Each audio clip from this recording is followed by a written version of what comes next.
alla komo jiku anenonga age nyeme bakka kofonga aseren na logo keta atimmantenga kitene serebe alla komo duntenga hunyani besu kannaya karangana ni appelinga imeringa appeling eresere ange kanna gundoni yogo yamaga anniko bawne angeni ko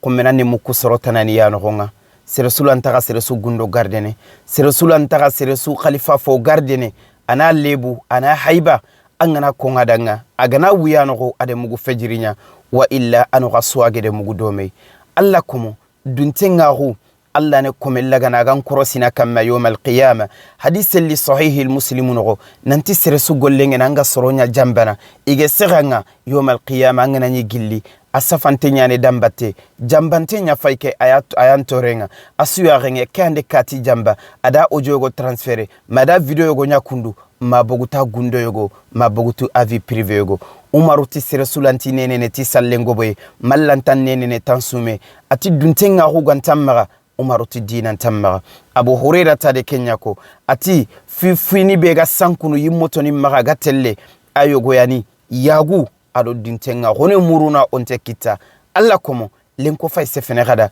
manni duntenga hunga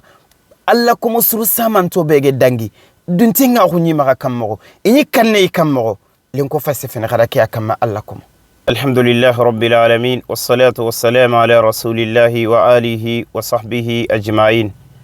lenko sefene gada nga kutuba nyano maga lenki titi bugunga oga sefene gada duntenga hun kamma al amana confiance anyana bambaran kannenya kenyanu ogede deberi sonin kan kanne no to killenga saro gatelle khutuban joppa alla komo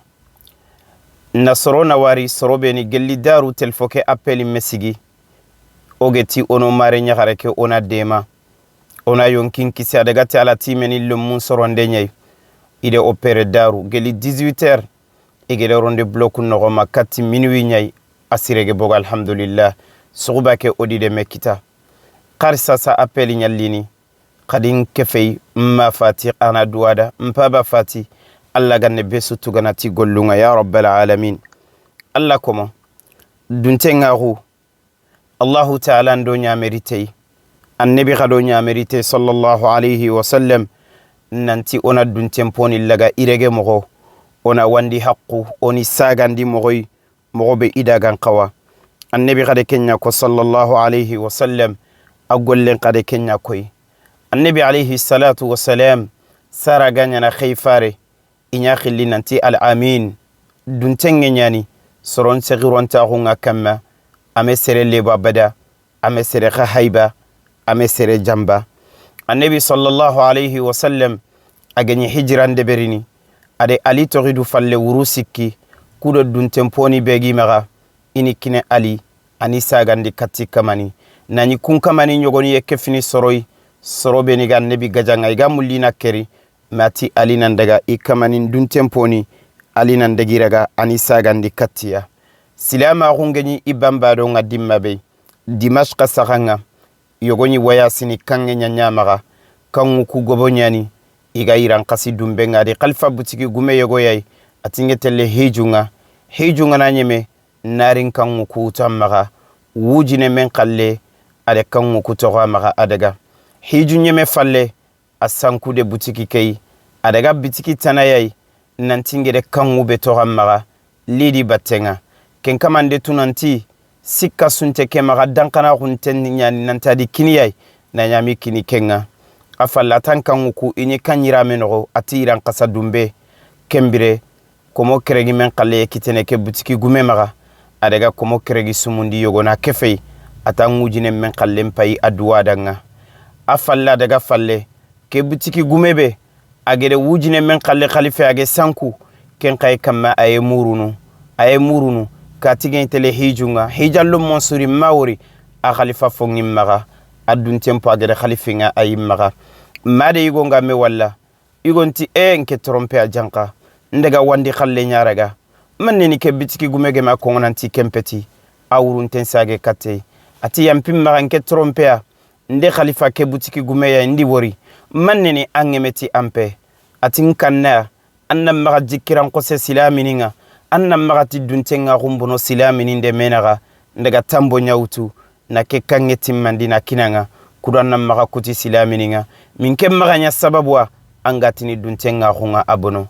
alla komo kakunna simme kubire mogonga kano kula halam pailenki duntemponi beni go maga sorobe ni gi gundo nin khalifonai whatsapp ninga sorobe ni gi ojo nin khalifonai oga sorobe ni gundo nin muku qoda subakka oga su lebu ni onte kanna odi danga yawmal qiyama onte kanna nan togede sere su lebu na gundo bagandi alla khana lebu no asaranga kallaga gundo nin si bagandi ni bane ti bane kemme ku hammi kemme oku joti kunye hammini kunduay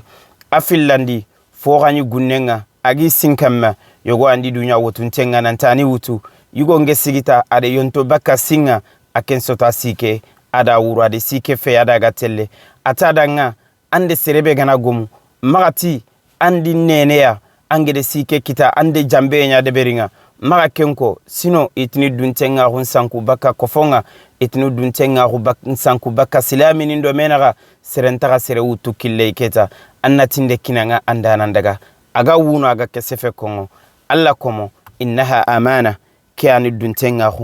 duntenga hu ayo komende alla na khanga amana nyani alla gere beti mo benye konganda annalla botu tawhidu la banten kamma annalla botan nabi sunnan kamma angana killetana utuna kefi betiyenga alla ma konganda annabi ma banganda alayhi salam ande duntenga hu ande guruja ande jambe yelliti dinan nogonga duntenga hu nyani anya go kube alla gadiranga subhana ya go kwannan kawa fayindi fonin tunwa nan kawa manne do manne fayni kebe gallinge alla da ngenyirni duna nde layru khanne nyawtu alla maga agati alistu bi rabbikum kitin kiya fetika kama kagari nimbotu qalu bala asutori nambane ya butu alli betiye nya khanne maga mangana ke ya khene harame nya tallam payni anjambe tanya honga duntenga hunyani annene nga sofo beni kongo amme gawana palla magan sefendi anjambe andalla ko mon jamba ngede kebe magan sefe angede foko kebe falle ande jamba wallahi ande duntenga honga ande bonondi nene nan kawana allan qibare nyako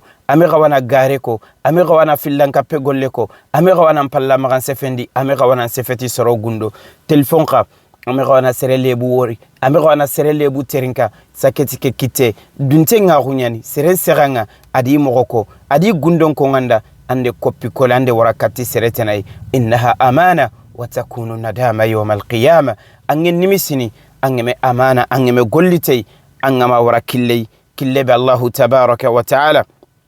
alla gede murandanga kenyani ishamu ni kenya kongo ati Umar ibn al-Khattab radiyallahu anhu wa arda Umar nyitini serenti kennene ti salle gobe manti nene tansume gobe ati dinante seremaga serebe duntenga hugantamaga Umar nyi kenya kongo radiyallahu anhu Abu Hurairah radiyallahu anhu akani manne kongo ati fubega sankunu yimmoto nimmaga kebega tellaga nyemene duntenga huntella ne duntenge murunwa antara kita ankannanga mo kongo serebeda ankannanga gundon kongo serebeda nga atare yagun tella yagullo ha kunyam bangene bangen so alla komo o fay kenki yenya lenki soro manemeneno iga bakati soro gundoninga iga bakat soro vut priveninga gundoni benyi ganyi de menaga daru iga kamena subagandi bane ti bane igante yagunu allai igante yagunu annabi alayhi salam inartahu fofo suganari yin kollanga ke tiktok inako mo sugal lingida ide yagun wori de togono Abu Huraira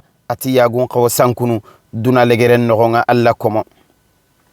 amana nyani Abdullah ibn Urayqit keni kafirin yai kubeni gani annabi da Abubakar alayhi salam agani de manana killen ko yakati Madina iganya tirndini anyi ino kuntu kha amedunga kongo nanti gidin kapen nogonga duntenga ko nyana di keme kafirawo nani de keme nyogo me a proposer kha annabi da Abubakar gede tugadi be kine ante keme nyogo me baka madi keme kafirawo amedunga gilli duntenga ko ke kama aina haluna okula halanne kammo Abu Hanifa radiyallahu anhu Abu Hanifa ni commerce nyai ade iramunya kine yogo akamanga telle shamia nantadi nandaga ani jagu idanga khairame yogo defo yogo ya kama na bangandi kenge daga go siramu kusugaga dome amunga ga defo ke kongo ikamanindanga Abu Hanifa geri atanya kammo ko ande defo ke bangandi ba atimungwa Abu Hanifa kari irame ke su khalisinga ada sugaga na su sederi khalsi suge kite ada su sederi ati innaha amana duntenga hunyani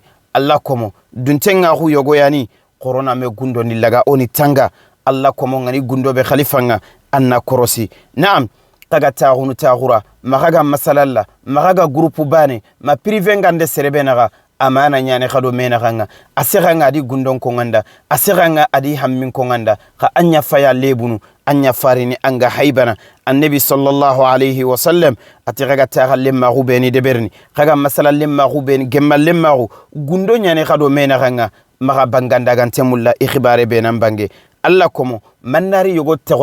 terinka isefe ante mulla ni terinka manda ganani appelinga anna vokani eresere nani ame autorisation kinanga jambe nyani amana mbono duntenga hombono segironta huntono jankan kedangi sefene ange kamani nga pelin sere jankinge ojonin kainanga ange kamanga su transfer na katti seretanai anken togonyani nanti jambante Allah bange yomal qiyama jambantonga nay gilli tagumance begiya nanti katini jambantenya kati fulani ni jambantenya adalla komollaga adi jamba kenya na al-Hasan al-Basri ni kenya ko rahimahullah ati ayaka kundanga duntenga humbono na burun karande dinarum bane ati ay duntenga humpo bure ande soron na tagu mande serenge groupe magay priveninga ankilun tagun tange masalanga katte angam mo ko ngada angan kibarun ko ngada ana bugu tampalle ana daga suko serotana nida ana daga su sankibane tibane ati amana mbono kenya ni asufo burenga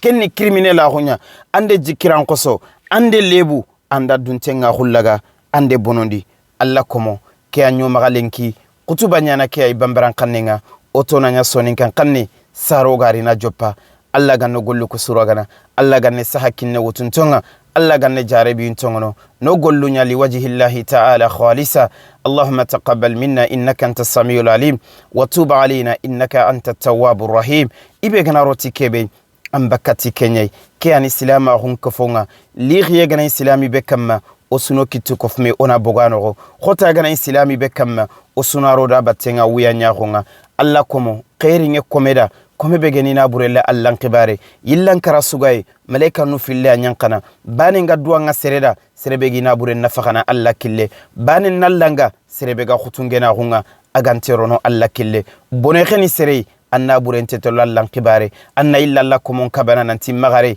anna Allah ta'ala nyinonga yawmal qiyamah wala Allah nyaga jalla fi ula sere sugedina burenya bagandi iyogoni timani iyogoni fabani yogodi qiratiga kuke komo fili bani aninda Allah naga ngekinni mana nyinda bogno ko Allah bange nti foro gente Allah bange ma fogebente Allah bange Allah gana muriti kebe kenya legene Allah no komentu gana tinga niyenya innamal a'malu binniyat Allah gano ngani sirono Allah ganna gollu ko suragana wa sallallahu ala sayyidina Muhammadin wa alihi wa sahbihi wa sallam wa akhiru da'wana anil hamdulillahi rabbil alamin.